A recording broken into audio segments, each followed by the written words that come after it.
Alhamdulillah Rabbil Alameen wassalatu wassalamu ala Sayyidil Anbiya wal Mursaleen. This is Mujib Qazi and you're watching VOK TV. Pakistani establishment نے اور اس کے کچھ handlers نے مل کے ایک ایسا کام کیا جو شاید دنیا میں کوئی نہ کر سکے. ایک ایسا میزائل بنایا ہے جس کا نام ہے PDM-13 اور یہ پاکستان سے پاکستان تک ہی صرف اٹیک کر سکتا ہے اور اس کا ٹارگٹ تھا پاکستان کی اکانومی کو اٹیک کرنا. اور اتنا سکسیسفل کامیاب تجربہ ہوا ہے کہ پچھلے 13 مہینے کے اندر جو اکانومی جو اسکائی راکٹنگ تھی وہ آل آف سڈن دھڑام سے نیچے ہو گئی ہے. یوں سمجھ لیجئے ہمارے جو فارن ریزرو 16 بلین پہ تھے اور کنٹینیوسلی اوپر جا رہے تھے وہ آل آف سڈن 3 بلین پہ آئے. بلکہ یوں سمجھ لیجئے کچھ بھی نہیں ہے کیونکہ ڈیفالٹ تو ملک ہو چکا ہے, صرف ڈکلیئر کرنا باقی ہے. اگر آپ کو یاد ہوگا ڈالر کی پرائس اس وقت تھی جب عمران خان کو نکالا گیا تھا تو اس وقت ڈالر رینج کر رہا تھا سم ویئر بٹوین 160 and 70. آج ہو گیا ہے 315 plus it's keep on going.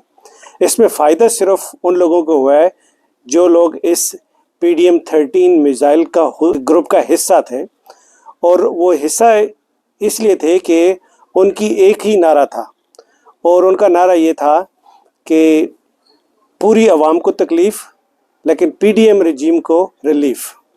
آپ نے جتنے بھی لاز بنائے, آپ نے جتنے بھی ایکٹ بنائے, آپ نے جتنے بھی لیجسلیشن کی سینٹ کے اندر ہاؤس کے اندر, اس کا فائدہ صرف اور صرف اسی رجیم کو ہوا جس نے اپنے پرانے کیسز معاف کروائے, جس نے اپنے کرپشن کو معاف کروایا, جس نے ان لوگوں کا جن کا کرپشن کی وجہ سے ایبسکانڈر تھے, ملک سے بھاگے ہوئے تھے, باہر گئے ہوئے تھے, دھوکہ دے کے پیسے لے کے بھاگے ہوئے تھے. اس وقت وہ سارے مل کے دبئی میں ان کی میٹنگ ہو رہی ہے اور میٹنگ میں صرف ایک ہی بات ڈسکس ہو رہی ہے کہ جو کچھ بچ گیا ہے اس میں آپ کا حصہ کتنا ہوگا, میرا حصہ کتنا ہوگا, یہی صرف ڈسکس ہو رہا ہے. اور اس میں مسٹر 10% بھی گئے ہوئے ہیں اور آپ کے جو 100% ہی کہہ رہے ہیں دوسری سائڈ پہ, کیونکہ وہاں پہ تو جتنا بھی پاکستان سے پیسے لے کے گئے ہوئے ہیں لندن میں بیٹھے ہوئے ہیں اور ان کے بچے جو ہیں وہ پاکستان کی نیشنلٹی کو ڈیناؤنس کر رہے ہیں, لیکن پاکستان میں حکومت کے لیے آنے کے لیے وہ تیار ہے.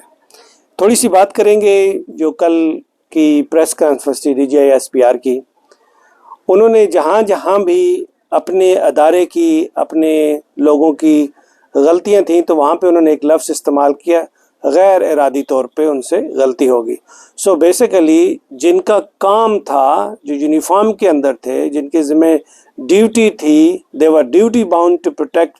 حالانکہ کہیں بھی جو جسٹس عائشہ ملک ہیں انہوں نے کلیئرٹی کے ساتھ کہا ہے کہ کور کمانڈر کا جو گھر ہے that is not a military installation, وہ اس کا گھر ہے, اٹس اے پرائیویٹ ہاؤس. اور اس کو مئی 9 کے بعد آپ نے جناح ہاؤس کا نام دیا گیا. جناح ہاؤس کسی زمانے میں وہ خریدنے کی انہوں نے انٹینٹ شو کی تھی, وہ آپ نے زبردستی ان سے خرید لیا اور پھر اس کو ابھی آپ نے جناح ہاؤس کا نام دیا تاکہ یہ نیریٹو بلڈ کیا جا سکے. سو ایک تو وہاں پہ ریپیٹڈلی یہ یوز ہوا ورڈ کہ جو ہمارے آفیسرز تھے ان کی جو غفلت تھی یا جو وہ پلان کر رہے تھے اس کو آپ نے نام دیا جی کہ غیر ارادی طور پہ. اور جو سویلینز تھے جن کو آپ اپنی زبان میں بلڈی سویلینز کہتے ہیں, ان کو آپ نے کہا جی کہ انہوں نے وہ کیا ہے ہمارے ساتھ جو دشمن نے کبھی نہیں کیا.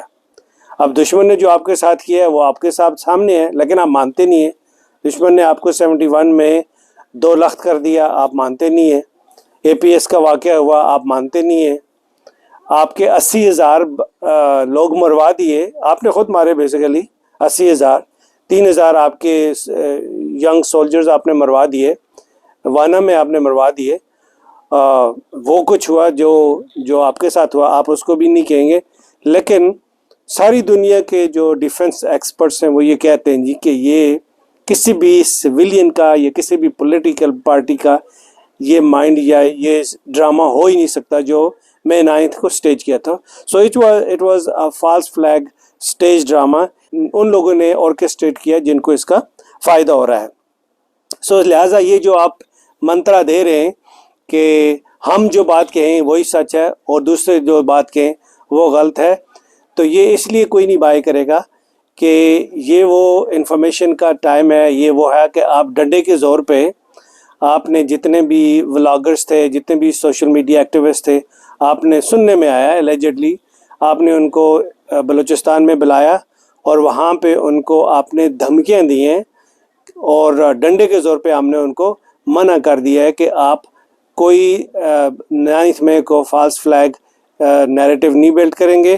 اور یہی وجہ تھی کہ کل جب سپریم کورٹ کے اندر اتنی بڑی کانسٹیٹیوشنل ہیئرنگ ہو رہی تھی تو وہاں پہ ماسوائے سمیع ابراہیم کو ایک راجہ صاحب تھے، باقی کوئی بھی بندہ نہیں تھا جو اس کو رپورٹ کر سکتا۔ اور جب بھی چیف جسٹس صاحب کے سامنے کوئی کیس آتا ہے تو وہ آگے سے ایک ہی تلقین کرتے ہیں کہ آپ صبر کریں، حوصلہ کریں۔